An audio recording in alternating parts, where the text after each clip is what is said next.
Thank you. I want to thank everyone for attending today.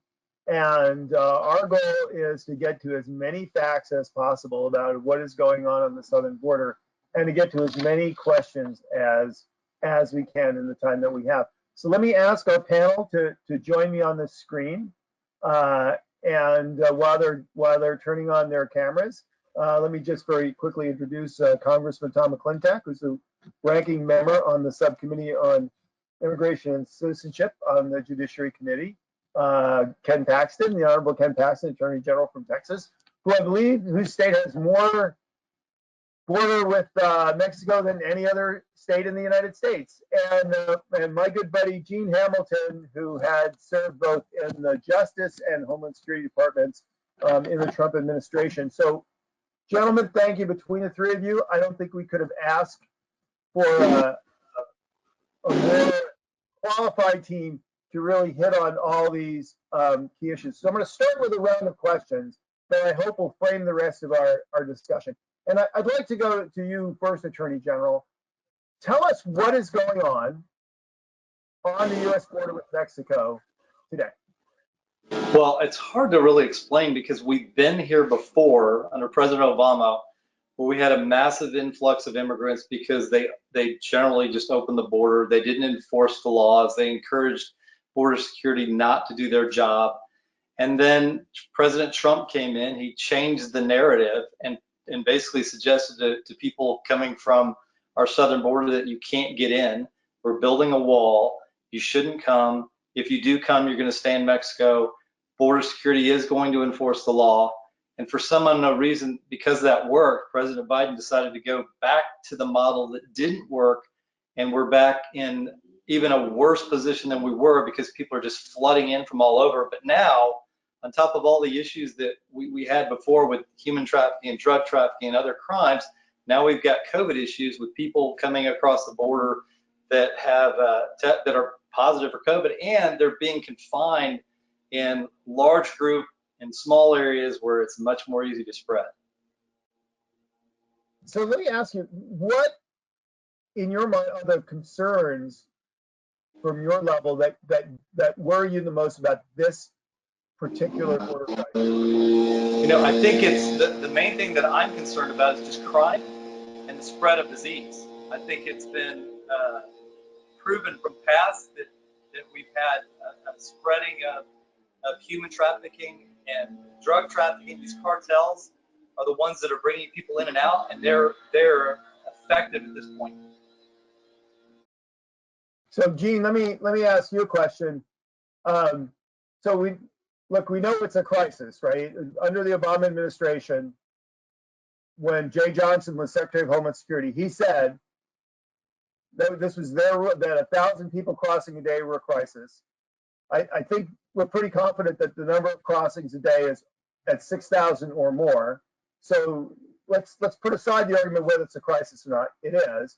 But one of the things that we've heard from this administration is they think it's Trump's fault. So somebody who's served in the Trump administration and seeing the different policies that Trump put in place and the policies that Biden the President Biden has in place, let me ask you candidly, whose fault is this and why? Well, thank you for the great question. It's, I think, no shocker for me to say that I think it is solely the fault of the Biden administration. And I think it's because they failed to accept some basic facts about illegal immigration that seem to be common sense to most people. Number one, walls work. If you have more walls, you have less illegal entries. If you have less walls, you have more illegal entries.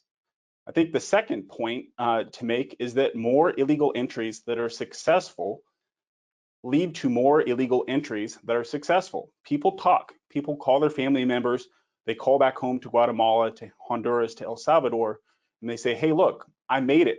I made it to Maryland, I made it to Virginia, I'm here, life is great. And that encourages more people to repeat that same kind of behavior. I think another basic fact that they refuse to accept is that not everyone coming here is an asylum seeker. In fact, the vast majority are not actually seeking asylum. They may be fleeing persecution from they may be fleeing generalized violence. They may be seeking economic prosperity in the United States. They're certainly not seeking asylum. And that leads to another point that they basically do not accept as fact, which is that most of the asylum claims do not get granted.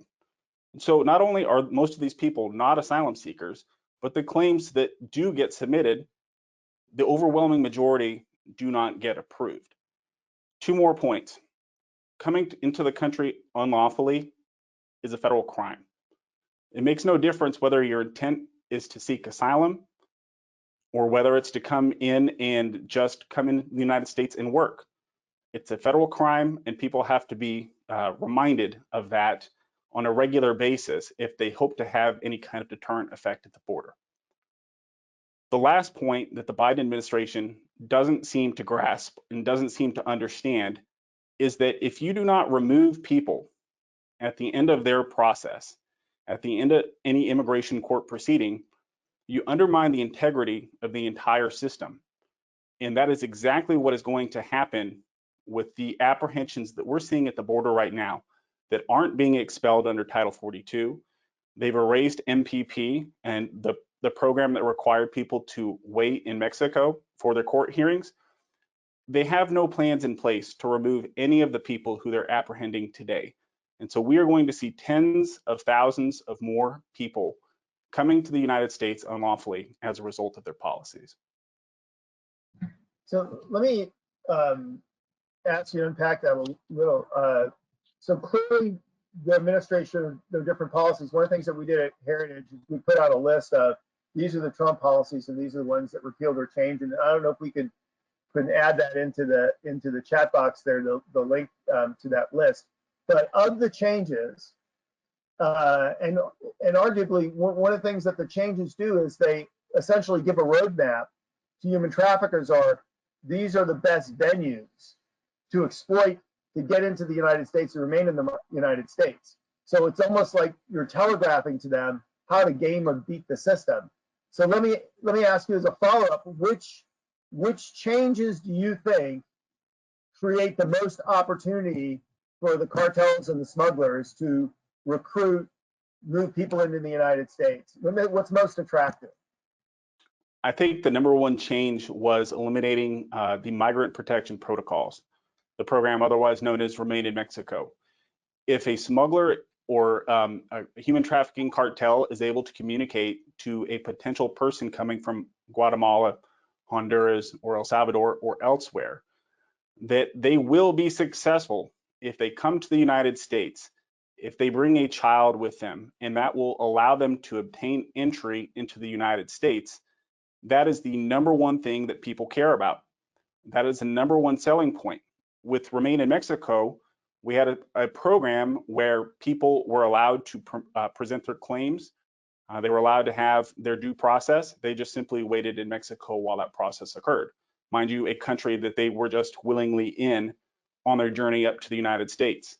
Eliminating that program created a huge magnet, a huge pull factor for smugglers to be able to start targeting the populations for whom the administration has the most difficulty removing, and that's people who come with children.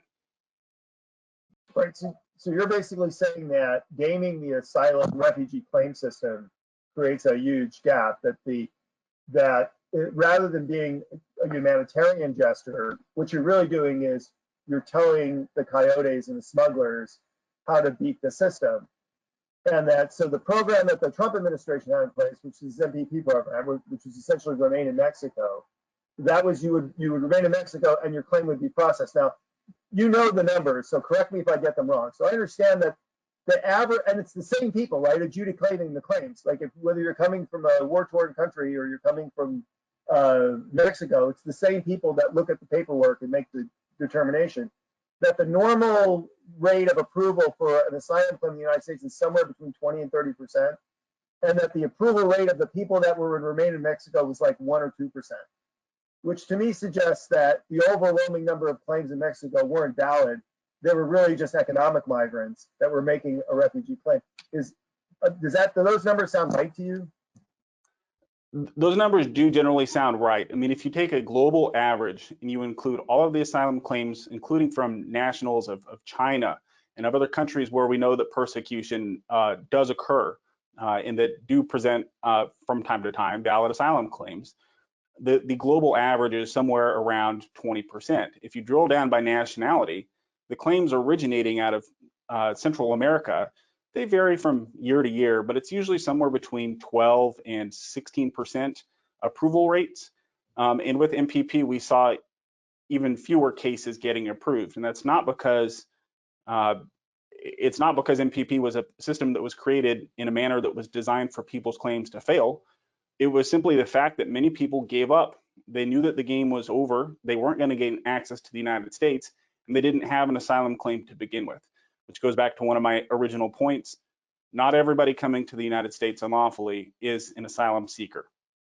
Yeah, I guess it makes the point that in some ways that system is more humanitarian because you're cleaning the system out of the false claims, so you can actually focus on the people that are truly deserving. So before I turn to the Congress, let me ask you one other loophole, which is this whole issue of unaccompanied minors. So what concerns does that raise? You're looking at me? Congressman, let me get Gene first, and then we'll pull you in. It raises a lot of totally valid and legitimate concerns. One of those concerns is, of course, the exploitation of children. People who are going to put their children in the hands of a smuggler to be brought 1,000 miles or more up to the United States border and then released maybe to some kind of family member who's already in the United States, many times unlawfully. It puts the United States government in the position, once they get to the United States, of completing a criminal conspiracy, of completing a smuggling conspiracy that often originated with the sponsoring relative or parent who was already in the United States. So that's one concern. But another concern that relates to one of the other points I made earlier is there is no plan to remove any of these people once they get here, period. They can have their claims denied, they can make their claims, they can have their day in court, but when they receive a judge's order that says it is time for you to leave, no one in the Biden administration is going to order anyone to go pick up somebody and deport them from the United States. It's just not going to happen. And so that undermines the integrity of the entire system. I listened to President Biden's press conference earlier today, and a reporter asked him about a child, a 9-year-old boy, who she had met at the border a day or two ago. And they talked to the mother, and the mother said she sent for him to go to the United States because she thought that Biden would not deport him. It's kind of self-explanatory, but the UAC program in particular is a massive gaping issue that this country needs to take on. It needs to address. And when they say unaccompanied children, the Biden and the sector, they constantly talk about like a 6-year-old or 7-year-old wandering the desert. But isn't it true that the vast majority of the children are actually young adults? Well, that's correct. And that was another point that, to his credit, President Biden made repeatedly today at his press conference, that around 75% of the UAC who are apprehended or encountered at the southwest border are at least age 16 and higher. They are coming here, they've completed whatever education they're going to complete back home, and they are coming here to work. And that is the overwhelming majority of that population. So, Congressman, you unfortunately get the cheap shot question. I'm sorry. It's just, you're a member of Congress, so you have to get that. I promise you I will come back and ask you a good, juicy question later. So, General Paxton has laid out what is going on at the border today. Gene has told us why it's happening. I guess the question then is, we know what the administration is doing about it. What is Congress thinking, doing? What will it do about it? Well, what it is doing and what it should do are diametrically opposed things. What it is doing is amplifying the message that if you come to America, you will be allowed admittance and you can stay indefinitely. And in fact, you can be placed on a short path to citizenship. Those were the two bills that were passed out of the House of Representatives this past week or two ago. And together they would legalize well over 4 million illegal immigrants already in the country. That includes anyone who can claim that they arrived prior to January 1st and were under 19 and only had 2 misdemeanor convictions. How do we document that? Well, they can have a friend vouch for them. That's good enough. That gets them automatic legalization. On the agricultural front, all you have to do is have a friend vouch that you've worked the equivalent of 13 40-hour weeks in each of the last 2 years, total of 1,000 some odd hours over those 2 years. You're given immediate legal status. Now, by the way, if you obeyed all the laws, you're out of luck. But if you broke our laws and have a friend vouch for you, you get immediate legal status for the next 5.5 years, as long as you work 535 hours a year in agriculture. In 5 years, you will qualify for a green card. All of your family members will qualify for green cards. You'll be placed on a 5-year path to citizenship. And of course, those green cards mean you don't have to stay in agriculture. You can compete against American labor in any sector of the economy. That's what we're doing, and it continues to send a very powerful message that all you have to do is cross our border and then wait for the next amnesty because the Congress is constantly passing these amnesty bills. That's what we are doing. Obviously, under our Constitution, the enforcement of our laws depends on the president. That's why he's commanded to take care that the laws are faithfully executed. Trump did exactly that. He secured our borders for the first time in a generation. It took Joe Biden just a few hours to undo all of that, as Gene has outlined. And I've often said that the only thing really wrong with our immigration laws is they're not being enforced. And the fact is, without enforcement, our immigration laws mean nothing. If our immigration laws mean nothing, our borders mean nothing. And if our borders mean nothing, then we cease to be a country and instead become a vast international territory between Canada and Mexico. Now, in the Congress, while we're in the minority, all we can do is try and get in the Democrats' way and try to awaken the country to the collapse of our borders. Every American needs to clearly understand what this means to their lives and their families and their communities and their futures. Their schools are being inundated by non-English speaking students, the emergency rooms being packed with illegals demanding care, criminal illegal aliens being released onto their streets rather than deported, and of course the constant downward pressure on working class wages that this constant and continuing flood of illegal labor poses. Once we take the majority, well, we better get busy. You know, we came very close in 115th Congress to passing the Goodlatte bill, which combined things like legalization for the documented DACA participants, along with completing the border wall, mandating E-Verify. I think we need to go farther than that. We need to increase penalties for hiring illegals. We need to forbid citizenship to those who've broken our immigration laws. We need to defund the sanctuary cities and states. We need to deny entry to asylum claimants if they pass through other countries. We need to institute visa overstay tracking. There's a lot of additional things that we need to do. What frustrates me the most is when we had the majority and we had a president willing to sign it, it was a complete collapse of leadership under Paul Ryan that prevented that from passing the House. I am absolutely convinced that if the leadership had not offered an alternative for those who were in the thrall of the agricultural interests, we would have gotten that bill passed out of the House. And it is one of the great tragedies of our nation's recent history that failed to happen because of a lack of leadership. I won't mention names, but his initials are Paul Ryan. I just want to make sure I understand that. So we can debate the things we could do to make the system work. But what you're telling me is right now, Congress is fixated on passing bills which would establish amnesties, which are then an incentive for more illegal immigration. Is that Exactly right. And again, deeds are so much more important than words. I don't believe that this was an accident by the administration. The administration's deeds made very clear to every one of these illegal immigrants flooding our borders that the moment they cross the border, they'll be admitted, and most of them are. We had 100,000 encounters with the Border Patrol in February. 100,000. That's the entire population of South Bend, Indiana, or Green Bay, Wisconsin.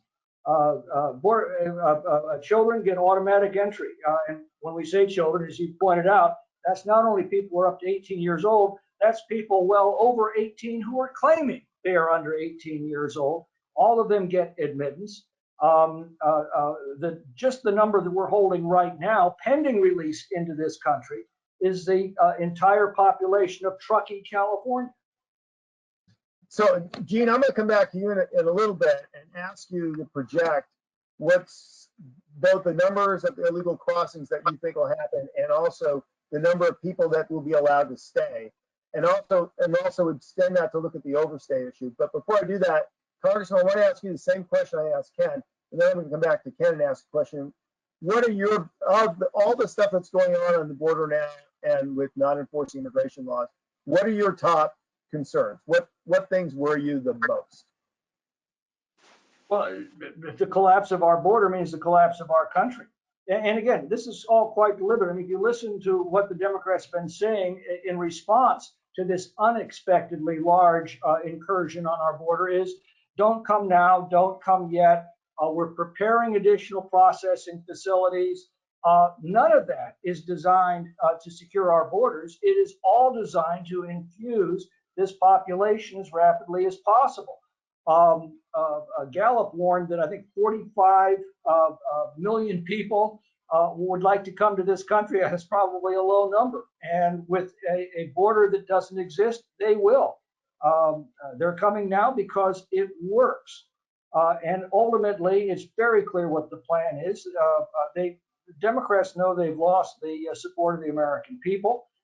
Their only chance for hanging on to power is to encourage an impoverished, dependent, uneducated population with no attachment to American principles to enter the country and to be given the vote as rapidly as possible. That is their plan. They've made that graphically clear from the start.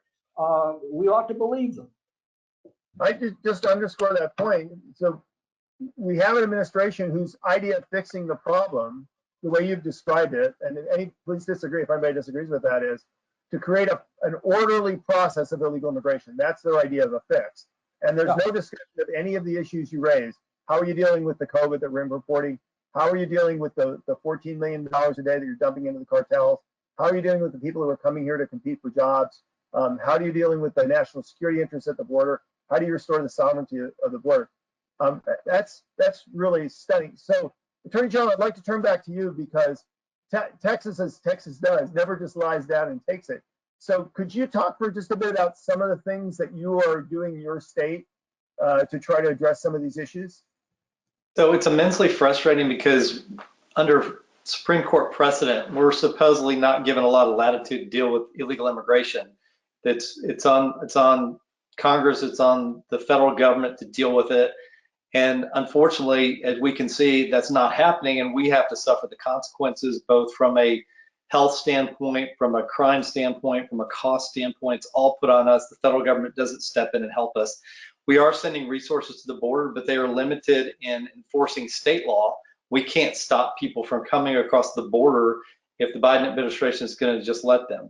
So with that knowledge, we've filed a lawsuit, as you probably well know, very shortly into the Biden administration, and we were able to get an injunction which says that the president has to enforce federal law.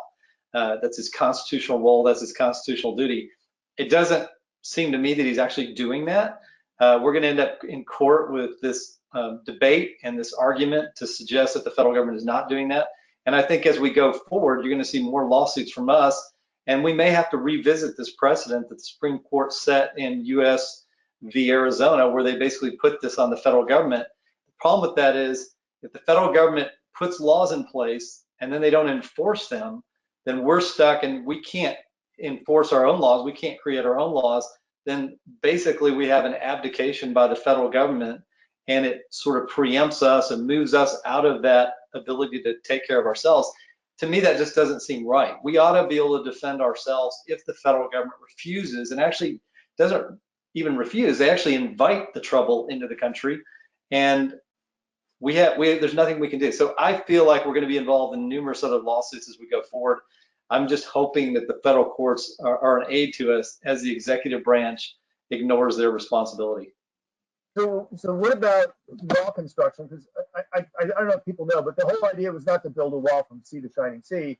It was to build border infrastructure across the big smuggling corridors to really allow ICE and CBP to focus on blocking the real high volume smuggling from the cartels. So I know there's a GAO investigation on whether the president canceling border wall construction, which he did on day one, is legal or not. Are the states taking action on that as well?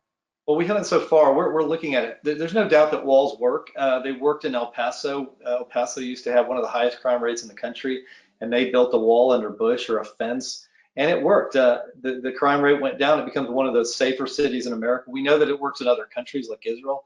There's no doubt that if we could put the wall or a fence somewhere along the border, places along the border where the corridor is most open to smuggling and to crime, I see no reason why we shouldn't continue, especially given that Congress has funded that and directed the president to continue to build that wall. I think there should be some eventual lawsuits involving that if the president continues to refuse to do his job.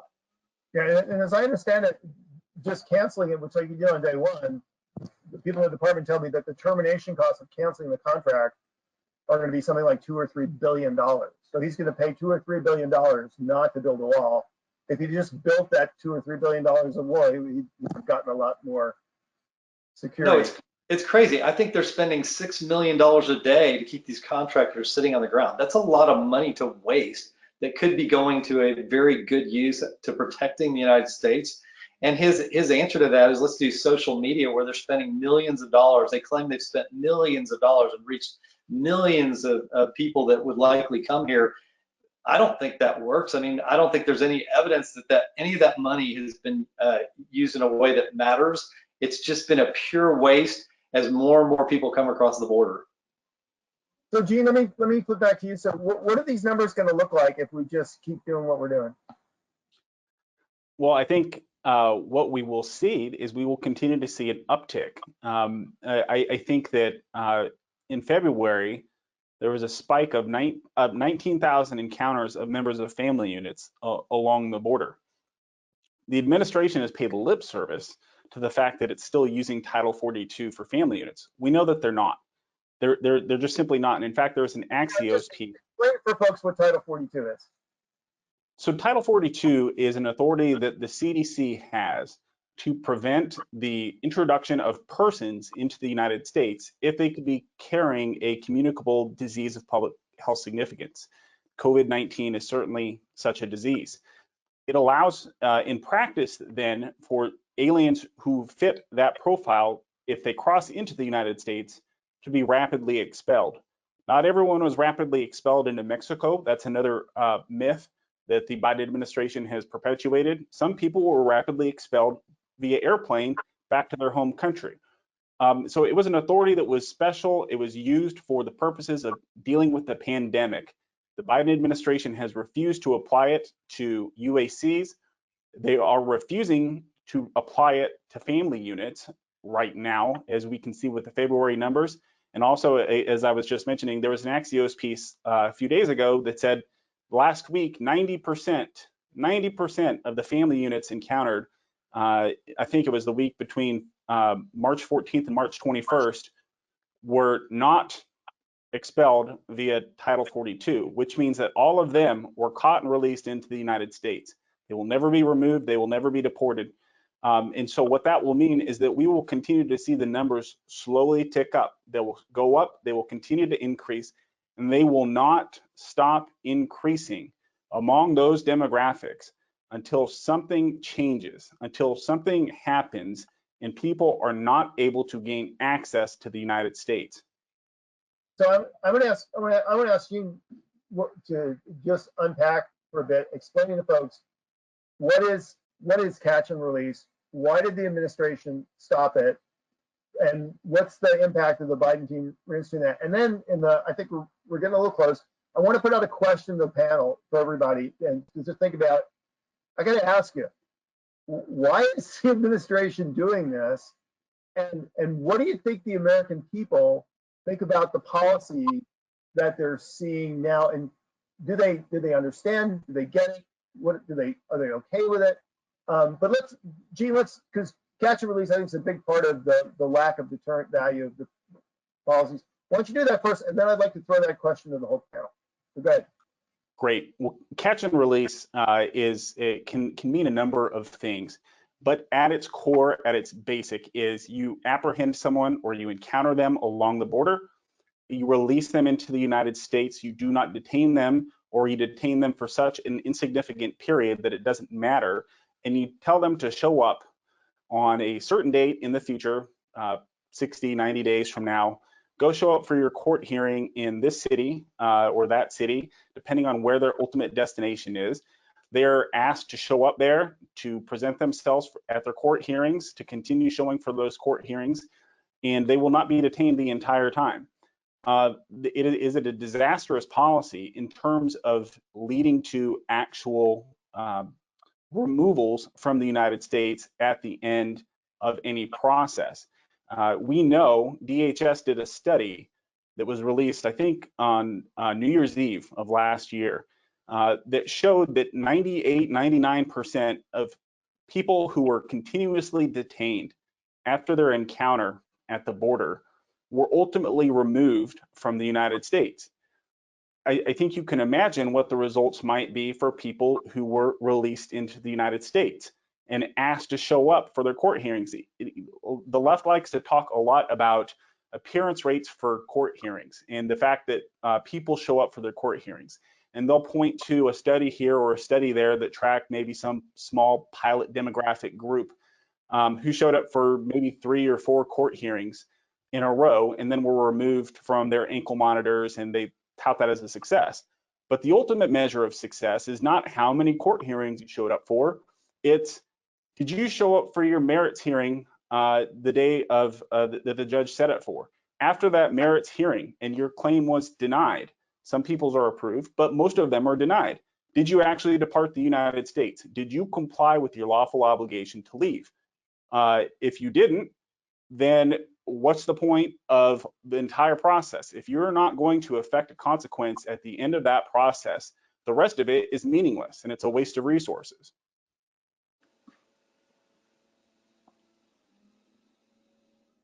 So first of all, I want to thank all our audience for the questions, and they've been rolling in, and I'm trying to get to as many of them as I possibly can, but this is a question that's come up over and over again, which is, why are they doing this? And what do people think about this? So Congress, let me start with you, and then Ken, and then Gene, if you guys want to address that one.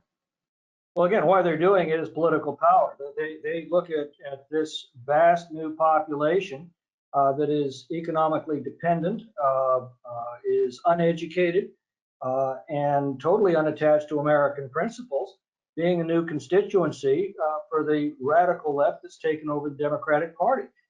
They will put them on a path to citizenship as fast as they can. You couple that with their announced intentions of going over the filibuster and then packing the Supreme Court with additional seats, packing the Senate with additional states, rigging the election laws the way they have in California, and keeping the borders wide open. That's game, set, and match for our country. We don't like to talk about that, but that's exactly where they're going. And it's time that we recognize that. How far will they get? Right now, I think a lot of that depends upon the American people. We're seeing in the polling data a very strong shift of public sentiment away from toleration of illegal immigration as this crisis continues to build.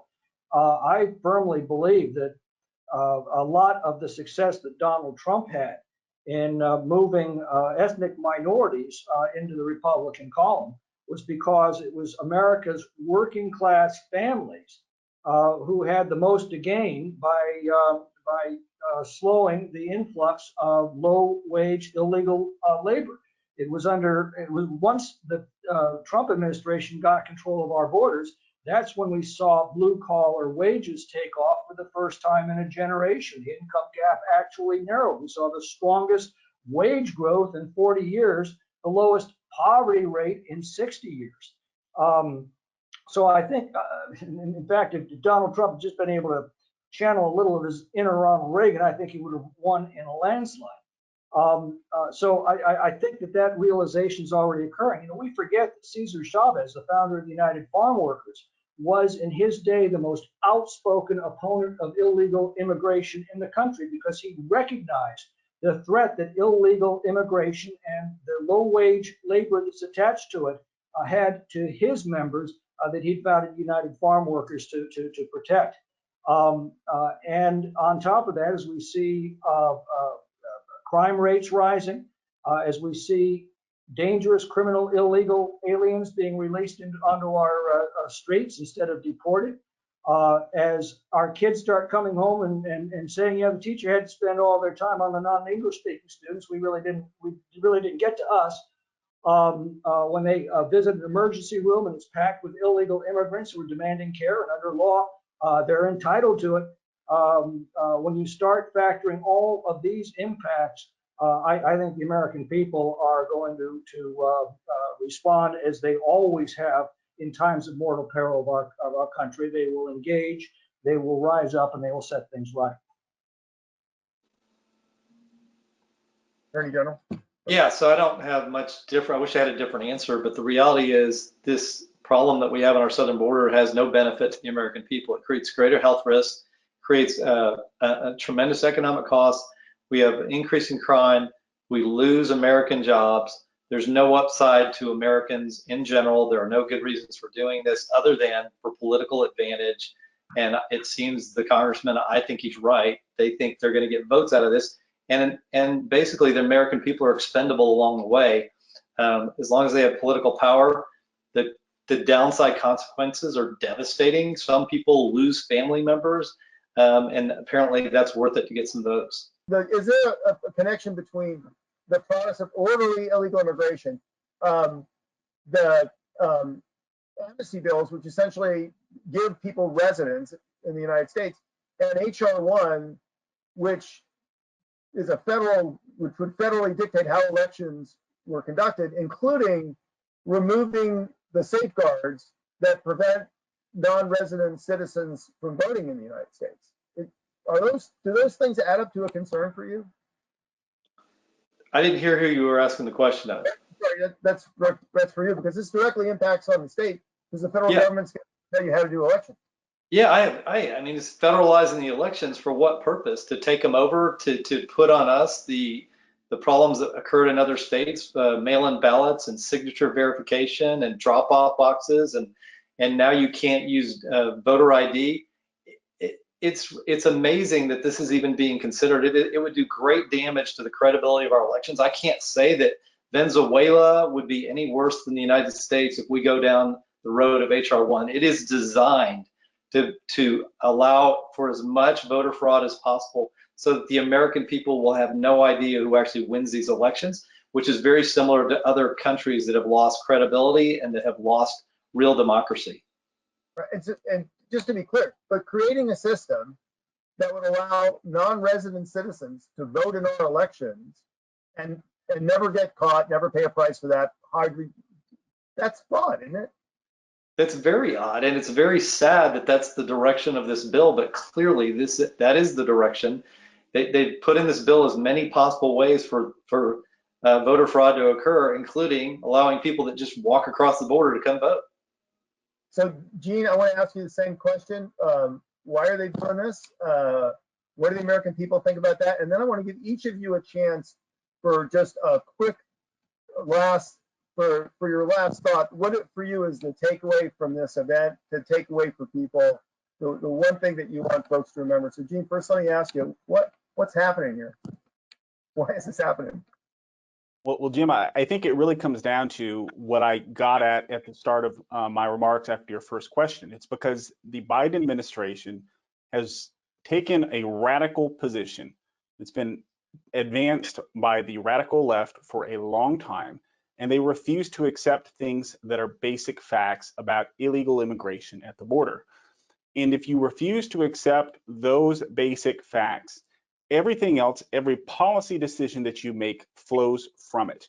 And so if you think that every single person coming to the United States is an asylum seeker, for example, and that they deserve to have a hearing before an immigration judge that could take years because of the number of cases that are pending, if that is your starting premise, if that is your starting position, every policy decision that you make will flow from that. Jim, I think you were the one who pointed to the fact that the Biden administration is switching to these processing centers. They're talking about building capacity to process people and to have a safe and orderly flow of immigration into the United States. That's the wrong starting premise. Your starting premise is that we are a sovereign nation that has borders. If we don't enforce those borders, we're not a nation anymore. And so I think that the American people will eventually seize on this. They'll eventually realize what's happening. I think they're starting to now, very strongly. I think what the difficulty might be is that what we have yet to see from the Biden administration is the full extent of all of their next moves. And what is going to happen next will involve a lot of hiding the ball from the American people. They are going to design programs and policies and enact them so that the American people don't see the crowding at the centers down along the border, at the border patrol stations. But that doesn't mean that there's less people coming. And that doesn't mean that they're actually removing anyone. The Biden administration has already announced that the only people that it's going to deport are spies, terrorists, and certain kinds of aggravated felons. They have no plan to remove anyone. They are going to find a way to hide the flow into the United States, to minimize these images to the American people, and they're going to do it to try to keep the American people's attention on other things. If we can keep the focus on the undeniable fact that they have no plan to remove people from the United States after they're encountered at the border, then I think we'll succeed. So your takeaway is without attention on this issue, it's only going to get worse. So, Joe Paxton.